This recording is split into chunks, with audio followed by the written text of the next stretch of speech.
Anteriormente ya hemos trabajado con el caso del campo eléctrico de un cascarón semiesférico utilizando una integral simple para su solución. Les adjunto el link en la descripción. En la clase de hoy vamos a demostrar la misma expresión obtenida pero empleando integrales dobles para la formulación de las ecuaciones. Recuerden que si al final de la clase les resulta útil, comenten, den like y suscríbanse porque habrán desarrollos nuevos en ingeniería todos los días. Vamos con el ejercicio.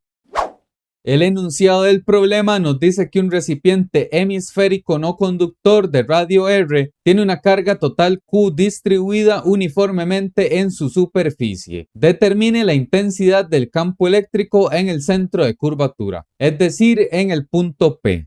Bien, recordemos que en este caso la carga está distribuida solo en la superficie lateral de la semiesfera. En el plano de corte no existe carga. El primer paso de la solución será estandarizar los ejes de coordenadas X, Y y Z. En mi caso voy a trabajar con el origen en el punto P de interés y tangencial al plano hacia la derecha consideraré el eje X. Perpendicularmente a 90 grados también en el plano el eje Y el eje Z perpendicular al plano de corte. Recuerden que estas direcciones no están escritas en piedra. El eje X lo pueden haber considerado en la posición del Y sin problema o bien en dirección contraria. Lo importante es reconocer que hay tres coordenadas, dos tangenciales al plano y una perpendicular. Por otra parte, recuerden que en nuestros resultados no va a haber influencia de la orientación en la que hayan dibujado la semiesfera. La expresión resultante para el caso que vamos a trabajar aplica perfectamente en todos los escenarios. Así entonces, luego de haber estandarizado los ejes, vamos a considerar un diferencial de carga. Acá para resolver este problema con integrales dobles, deben prestar atención de cómo se dibuja este elemento diferencial. Mi recomendación es la siguiente. Vamos a ir a un lado de la semiesfera, sea a la izquierda o a la derecha. Yo voy a tomar como base el arco que está hacia la izquierda. Así que una porción de este arco representa el primer lado de nuestro diferencial. El segundo lado que van a considerar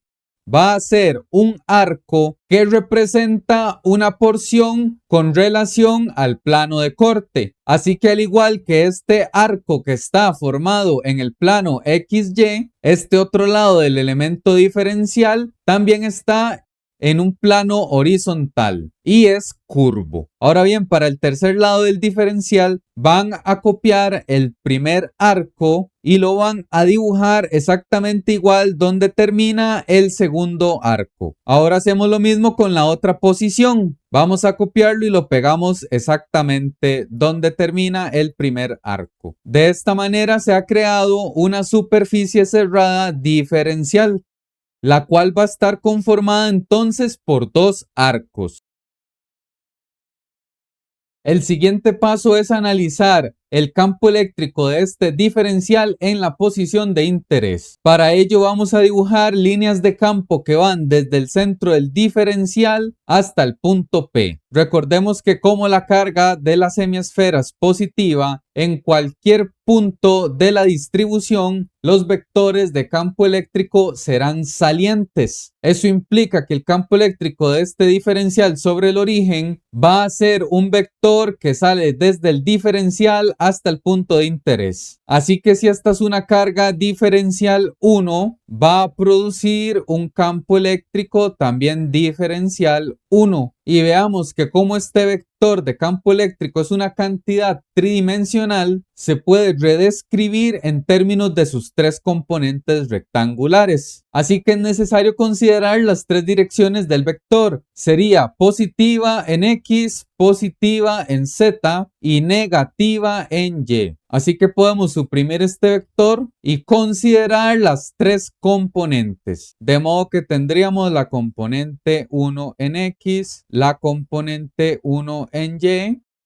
Y la componente 1 en Z. Ahora bien, en busca de simetrías vamos a considerar otra partícula diferencial de nuestra distribución. Entonces, a 180 grados con respecto del primer diferencial que hemos dibujado, vamos a establecer otra partícula con carga y tamaño infinitesimalmente pequeño para analizar su efecto en el origen. Así entonces, nuestra segunda partícula de análisis va a tener las mismas longitudes de los arcos y la misma carga. Entonces el proceso por seguir es el mismo. Primero dibujamos las líneas de campo desde el diferencial hasta la posición de interés. Luego consideramos que en esa dirección existirá un vector de campo eléctrico también diferencial saliente de la partícula. Este campo eléctrico se puede eliminar y ser sustituido por tres componentes. Y vean que para asumir las direcciones relativas a los ejes de ese vector es más que claro. En X apunta negativamente, en Y positivo y en Z positivo. Así que entonces vamos a tener una componente 2 en X y una componente 2 en Y. Mientras que en Z la componente es hacia arriba, así que suma a la componente que ya habíamos obtenido. En esta etapa queda más que claro por qué he considerado el segundo diferencial. Vean que si tiene la misma geometría que el 1 y la misma carga y se encuentra a la misma distancia radial, por lo tanto va a producir un campo eléctrico con la misma magnitud que el campo eléctrico en 1. Y la particularidad es que las componentes X de cualquier posición diferencial que tomemos en cuenta van a tener un par en dirección contraria, por lo cual se podrán cancelar. Lo mismo en Y. Así que sin importar dónde dibujamos el diferencial, siempre a 180 grados existirá otra partícula con la cual los efectos tangenciales al plano se van a cancelar. Por lo tanto, a nivel formal, si el campo eléctrico diferencial tenía que ser un vector en 3 dimensiones, va a cumplirse para nuestra estandarización de ejes que la sumatoria de componentes perpendiculares con respecto al eje Z va a ser 0. Ello implica que nuestro campo eléctrico no tendrá componente X ni Y. Así que tendremos que centrar nuestro análisis en la componente perpendicular al plano, es decir, la componente Z. La ventaja es que para esa etapa basta que trabajemos con un solo diferencial. Ahora bien, para poder iniciar con el cálculo de esta componente, utilicemos una vista lateral de nuestra semiesfera. Notemos que esta perspectiva es coincidente con el plano XZ y notemos que la proyección de estas líneas de campo se ve como la distancia entre el diferencial y el punto de interés. Así que para la posición del diferencial podemos establecer un triángulo el cual tendrá como hipotenusa R mayúscula, que es el radio de la semiesfera. Por su parte, vamos a estar trabajando en coordenadas esféricas. Entonces, sí o sí, el ángulo formado entre la hipotenusa y el eje Z tiene que llamarse zeta. Y además vamos a considerar este cateto paralelo al eje X como un radio minúscula R. Vean que la hipotenusa representa la dirección de la magnitud, es decir, de E, mientras que el cateto paralelo a Z representa respectivamente la componente de ese eje. Así que empleando relaciones trigonométricas, la componente Z se puede calcular como la magnitud por el coseno del ángulo de inclinación θ. A su vez sabemos que la magnitud del campo eléctrico de un diferencial por ley de Coulomb está dado por la constante de proporcionalidad, la carga diferencial, y todo ello dividido entre la distancia entre la partícula diferencial y el punto de interés. Dicha longitud es equivalente a R, por lo tanto en el denominador consideramos R cuadrado. Ahora bien, la siguiente etapa de cálculo se basa en expresar nuestro diferencial de carga en términos de la densidad superficial y las variables geométricas. Por lo tanto, vamos a hacer uso de este concepto. Nosotros sabemos que a nivel macroscópico La densidad superficial de carga está dada por la carga total entre el área. Vean que para nuestro caso la carga total es Q y el área correspondería a la mitad del área de una esfera. El área de la esfera es 4pi r cuadrado. Así que para nuestra semiesfera podemos considerar un área que sería 2pi r cuadrado. Esta expresión será importante más adelante. Ahora bien, a nivel infinitesimalmente pequeño se tiene que cumplir lo mismo. La densidad superficial de carga debe ser la razón entre la carga del diferencial dividido entre su área. Por lo tanto, si despejamos el diferencial de carga, vamos a obtener sigma dA. Así que ahora el análisis se debe centrar en determinar el área de nuestro elemento diferencial. Para ello voy a considerar una vista magnificada de nuestro diferencial. Tal y como les dije cuando dibujamos este elemento, a la izquierda tenemos un lado que es un arco, el cual voy a llamar como el arco diferencial 1. Por otra parte, sobre el plano XY tenemos un segundo arco, el cual vamos a denominar como DS2. Y entonces para determinar esta área sombreada, en física hacemos consideraciones para simplificar el problema. Vean que como esta partícula es infinitesimalmente pequeña, los dos arcos se pueden aproximar a ser rectas. Entonces podemos trasladar la geometría curva de nuestro diferencial a una proyección con los lados extendidos que tendrían la misma longitud, es decir, un lado DS1 y un lado DS2. Y como esto es un rectángulo, el área de un rectángulo corresponde al producto del arco 1 por el arco 2. Con esto entonces debemos concentrarnos en determinar la longitud de cada uno de estos dos arcos diferenciales. Para poder lograrlo, vamos a considerar otra vista bidimensional, pero esta vez exagerando el tamaño de nuestro diferencial de carga. Entonces vean, nos interesa la longitud de este primer arco. Noten que los radios que se suscriben en los lados de ese diferencial corresponden al radio de la semiesfera. Mientras que, ya que esta longitud de interés es infinitesimalmente pequeño, el ángulo que describe también es infinitesimalmente pequeño y corresponde a dθ. De esta manera, por geometría, nosotros sabemos que una expresión válida en radianes para el arco diferencial 1 va a corresponder al producto del radio por el ángulo que está describiendo. Ahora bien, para determinar la longitud del segundo arco diferencial, mi propuesta es que tracemos una recta que sea coincidente con la distancia r y generemos una vista de sección parcial, la cual vamos a llamar AA,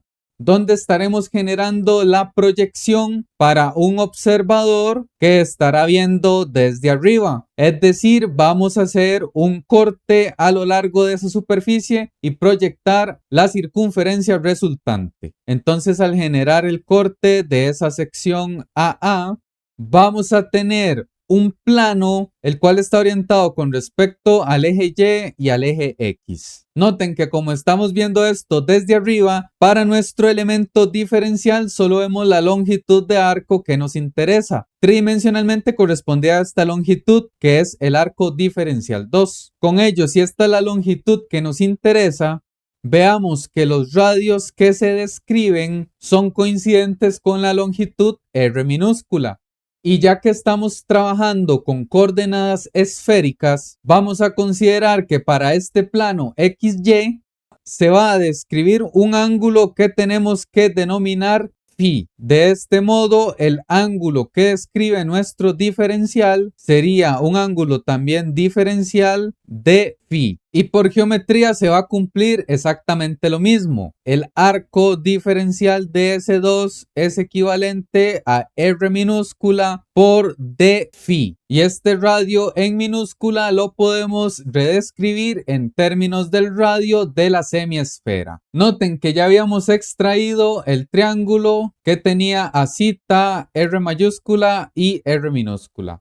Así que podemos establecer que R minúscula es R seno de zeta. Con ello podemos redescribir el arco diferencial 2, lo cual sería R seno de zeta por d phi. Así entonces el área de nuestro diferencial va a ser el producto del primer arco por la segunda longitud obtenida. Así entonces, reordenando la expresión para nuestro diferencial de área, vamos a obtener r cuadrado seno de zeta de phi de zeta. Este orden de integración lo pueden haber considerado al revés y no hay problema. Primero de zeta y luego de phi. Entonces vean que con esta expresión de diferencial de área ya nos podemos devolver para redescribir el diferencial de carga. Así que finalmente, como implicación, nuestra cantidad para la carga diferencial va a estar dado por r cuadrado sigma seno de zeta de phi de zeta. Y entonces vamos a copiar esta expresión porque la vamos a emplear en nuestra magnitud del campo. De este modo, nuestro campo eléctrico diferencial es la constante de proporcionalidad y el de Q.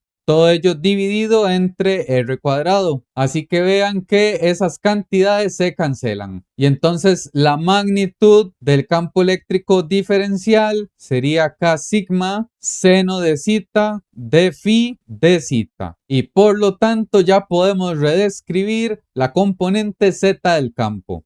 Esta estaría dada en coordenadas esféricas por K sigma seno de zeta cos de zeta de phi de zeta. Y con esta expresión ya tenemos el aporte de un solo diferencial sobre la componente z del campo. Ahora tenemos que sumar el aporte de todos los diferenciales que se pueden establecer en nuestra región semiesférica. Ello lo logramos con el concepto de integral. Así entonces, integrando a ambos lados, obtenemos EZ a la izquierda y a la derecha hay que plantear la integral ya que tenemos dos magnitudes diferenciales. Por lo tanto, se establece una integral doble. Esta integral está planteada en términos de coordenadas esféricas, zeta y phi. Entonces el siguiente paso es definir cómo es la variabilidad de cada una de estas dos cantidades. Así entonces, primero vamos a estudiar la variabilidad de phi. Para ello ustedes pueden volver a considerar la sección AA y podrán observar que es más que evidente que este ángulo phi representa el giro de toda una circunferencia. Así que nuestro ángulo phi varía desde 0 hasta 360. Es decir, en radianes, phi varía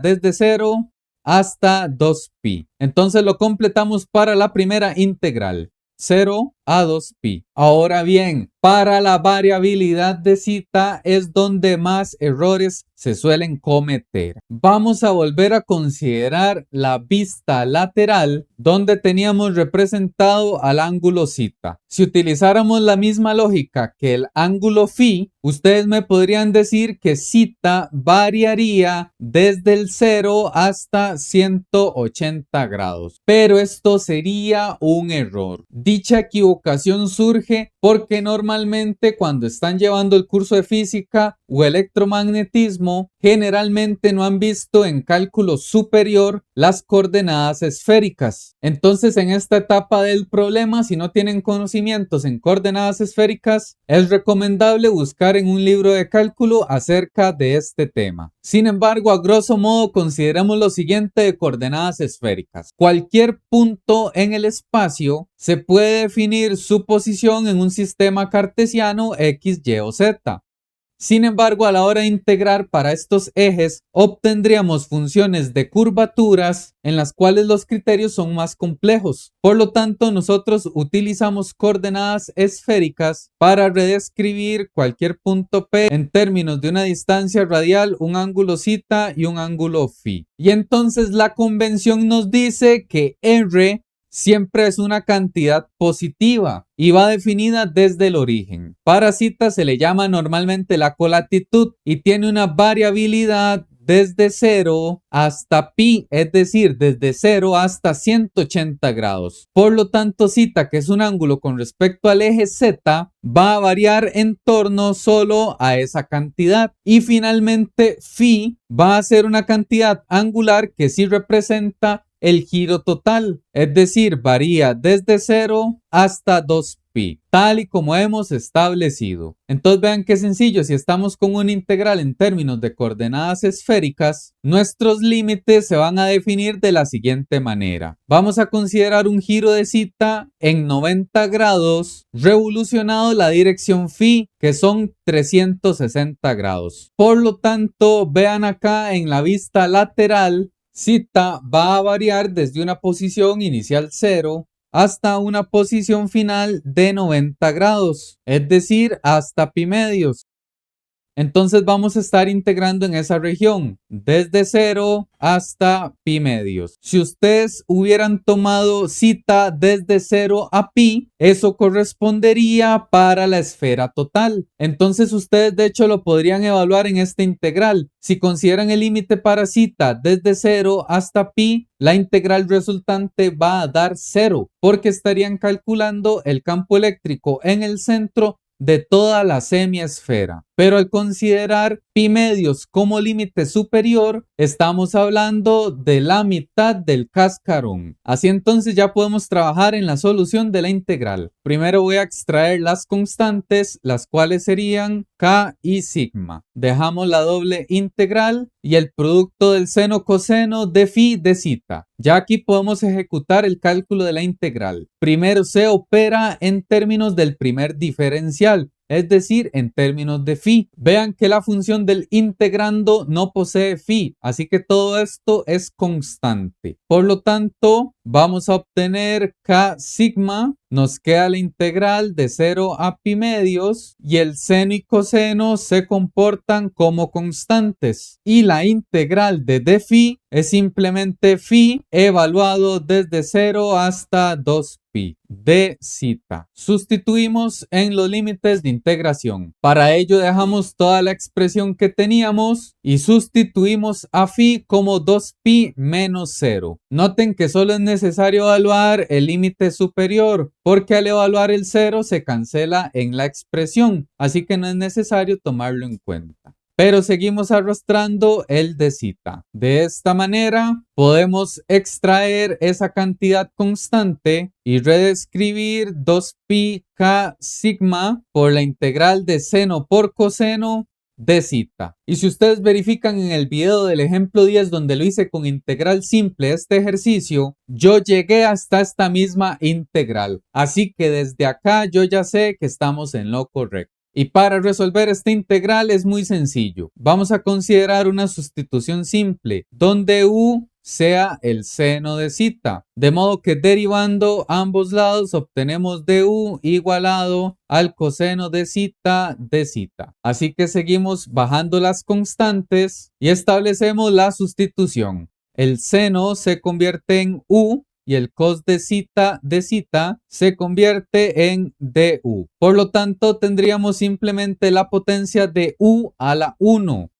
lo cual como resultado nos da u a la 2 entre 2. Ello evaluado de 0 a pi medios. Y antes de regresar a nuestra variable original, podemos cancelar 2 con 2. Entonces nos queda pi k sigma multiplicado por el seno cuadrado de zeta. Todo ello evaluado desde 0 hasta pi medios. Entonces ejecutamos la sustitución. Pi k sigma, suscribimos un paréntesis, evaluamos el pi medios y restamos la evaluación del 0. Por su parte, el seno de pi medios vale 1 y el seno de 0 vale 0. Así que ya tenemos una primera expresión resultante y correcta. Pi k sigma. Como les dije en el video anterior, algunas bibliografías lo dejan hasta ahí. Nosotros por nuestra parte sabemos que la constante de proporcionalidad la podemos sustituir como un denominador que sea 4pi epsilon sub 0 y en el numerador nos resta pi y sigma. Pi se cancela con pi y tenemos otra expresión válida, sigma entre 4 veces epsilon sub 0. Y si regresamos al inicio a cómo definimos sigma, lo estandarizamos como la carga dividido entre 2pi r cuadrado. Así que podemos considerar 2pi r cuadrado multiplicado por el 4 veces epsilon sub 0 con q en el numerador. Y simplificando obtenemos la expresión final: